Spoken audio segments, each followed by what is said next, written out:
This is Kamera, my first few minutes with God, day number 124, 2 Samuel chapter 5, verse 11 through chapter 6, 1 Chronicles chapter 13 through 16.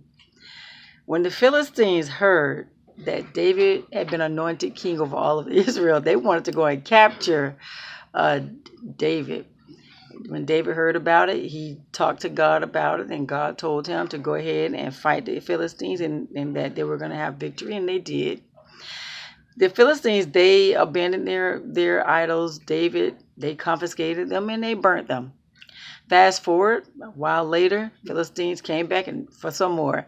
And David, he had consulted the Lord again, and the Lord gave him a strategy, told him how to go about attacking the Philistines, and told him that he was going to go ahead of him and to listen out to that sound. That sound that God was telling him to look out for was him going ahead of him in battle, and they were victorious. David was obedient. They were victorious in that battle. Fast forward, King Hiram of Tyre, he sent David some messengers along with them. He sent cedar timber. He sent carpenters and stonemasons. They built David a palace.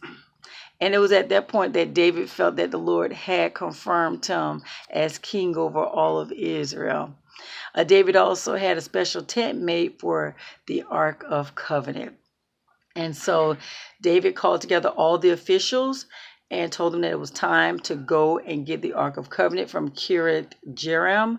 It has been neglected since the reign of Saul, and they agreed. So they called all of Israel, and they came together, and the plan, they went ahead and went to Kiriath Jearim, placed the Ark of Covenant on a new cart.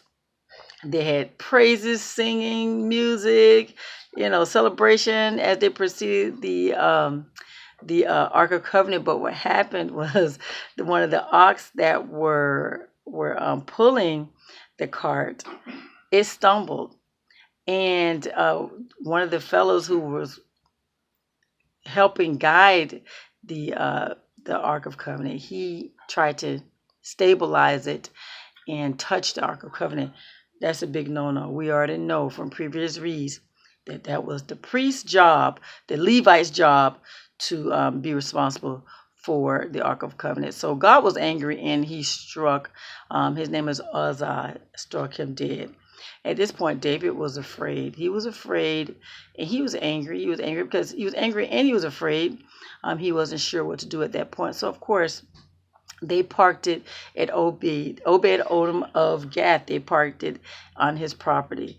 And it stayed there for 3 months. And during the entire time it was there, God blessed his household and everything pertaining to him. So he was a blessed man because he had the Ark of Covenant there on his property. So fast forward, David talks to God about the situation. How do we remove this? He prayed, and the Lord reminded him of how the children of Israel had, how Moses had the children of Israel to transport it. So he called the priests and talked to the priests, told the priests they had to purify themselves, and the Levites purified them as well. They are responsible for moving the Ark of Covenant. So going correctly this time, they went back, all of Israel, he called all of Israel, and they moved the Ark of Covenant. As they were traveling back to Jerusalem, they had music, they had singing. David had appointed some musicians and a choir, and David danced, and they had sacrificial offerings every few feet, and they successfully made it to Jerusalem. And there was this great celebration, and David just gave everyone like loaves of bread. You had cakes of raisins and dates he gave to each man and each woman. And then after the celebration, everybody went home. But get this, when David went back home, his wife was upset with him because she did not like the way he carried on. She really despised the way he acted. And David defended himself. He'd do it all over again for what God has done for him. Yeah, but that left her barren. God was not pleased with that. So there you have it, guys. That's day number 124. 2 Samuel chapter 5, verse 11 through chapter 6. 1 Chronicles chapter 13 through 16. You have a God-filled blessed day.